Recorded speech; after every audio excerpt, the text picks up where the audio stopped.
मैं यहाँ से जी एजेंट ने भेजा था मुझे दिल्ली से दुबई। 4-5 दिन वहाँ रहा मैं और उसके बाद उसने सर्बिया की फ़्लाइट करवा दी मेरी। इससे मतलब अब तक तो सही था सर्बिया तक तो काम। उसके बाद ये मुझे कुछ नहीं पता था डोंकी का। वहाँ एक दिन होटल में रखा उसने और अगले दिन सर्बिया के बेलग्रेड शहर से सबोतिका की टिकट करवा दी बस में। और वहाँ मुझे आगे डोंकर लेने आ गए। हम 3-4-5 जने थे और उन्होंने हमें रखा फिर खंडर से बने होते हैं पुराने स्टेशन के पास सबोतिका शहर में। और उसके बाद हमें टैक्सी करवा के उन्होंने और जंगल जहाँ से स्टार्ट होता है वहाँ छोड़ दिया। और जंगल के बाद मतलब 1 हफ्ता तक हमने डोंकी लगाई वहाँ पे। कभी जाल क्रॉस नहीं किया जाता था, पुलिस पकड़ लेती थी, कभी आ जाती थी। फिर हमने मतलब वो क्रॉस करके जाल 14-15 फुट का जाल होता है, वो सीढ़ी लगा के क्रॉस करा देते हैं उसे। और रात को जैसे 9:30 बजे 10 बजे डोंकी लगती है तो खाने खोने को भी कोई नहीं, मतलब होता नहीं कुछ इतना खास। तो उसके बाद जाल क्रॉस करके और हंगरी का वो मतलब अपना जंगल था, वहाँ पे हम 5 घंटे चले पैदल। और चले भी मतलब पूरे तेज दौड़ के चलाते हैं वो डोंकर। और अगर नहीं कोई चलता उसको मारते भी हैं, मतलब गाली भी निकालते हैं। तो उसके बाद 5 घंटे चलने के बाद हमें कहा था 10 मिनट चलना है, पर चले हम 5 घंटे वहाँ पे। आगे जाके पुलिस ने पकड़ लिया। पुलिस वाले मारते भी हैं, हंगरी की पुलिस वाली मतलब मार मुर के फिर पुट्ठा वापस भेज देते हैं, फोटो खींच के कैमरे में फिंगर से लेके।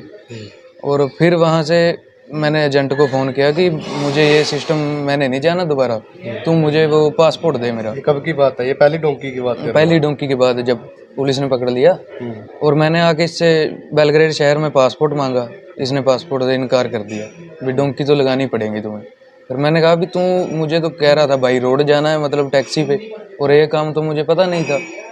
फिर उसने पासपोर्ट नहीं दिया, घर मेरे झूठ बोलता रहा, लगा लो भी आपका लड़का चल नहीं रहा या कुछ। घर वालों ने कहा भी तू कौन सा बता के गया, कहा था भी ऐसे चलना पड़ेगा जंगलों में। फिर 1 हफ्ता फिर हमने यही काम चलता रहा जी। कभी अपना रोमानिया पुलिस ने पकड़ लिया, कभी कहीं खाने खूने को कुछ नहीं होता।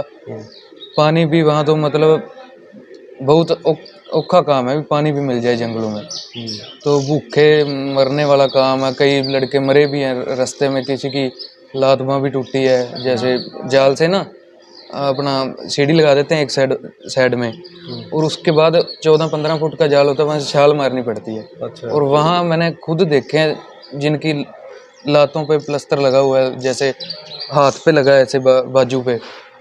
और फिर हफ्ता चलता रहा है यही काम। तो उसके बाद फिर कभी रोमानिया की डोंकी, कभी हंगरी, कभी अपना ये होता है जो सा क्रोशिया की, कभी कहीं ये चलता रहा काम। अच्छा।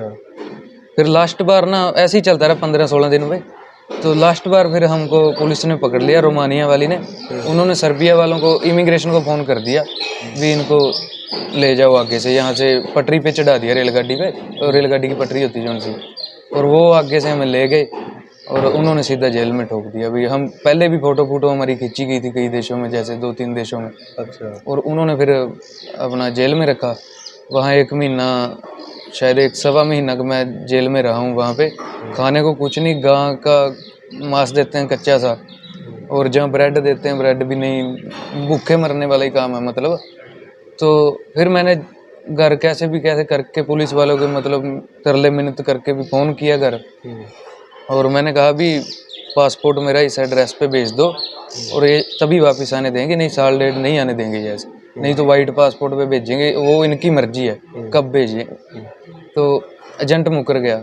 घर वालों ने फ़ोन किया, एजेंट ने कहा अभी तो आपका लड़का जंगल में पासपोर्ट गुम कर गया, हमारे पास पासपोर्ट नहीं है। ओके। और फिर ऐसे ही चलता रहा। फिर थोड़ा घर वालों ने प्रेशर पाया भी अगर केस करेंगे, अगर मतलब तू पासपोर्ट ना भेजा तो फिर उसके बाद मतलब पासपोर्ट आया मेरा, उसने भेजा कैसे ना कैसे करके। फिर मैंने अपनी टिकट करवाई, फिर मैं आया दिल्ली लेके। यहाँ से मैं गया था, एक टैक्सी थी मेरे। जब मैं आया हूँ ना, मेरे पास अपने कपड़े नहीं थे। मैं सीरिया के लड़के थे जेल में, उनके कपड़े पहन के आया मैं वापस।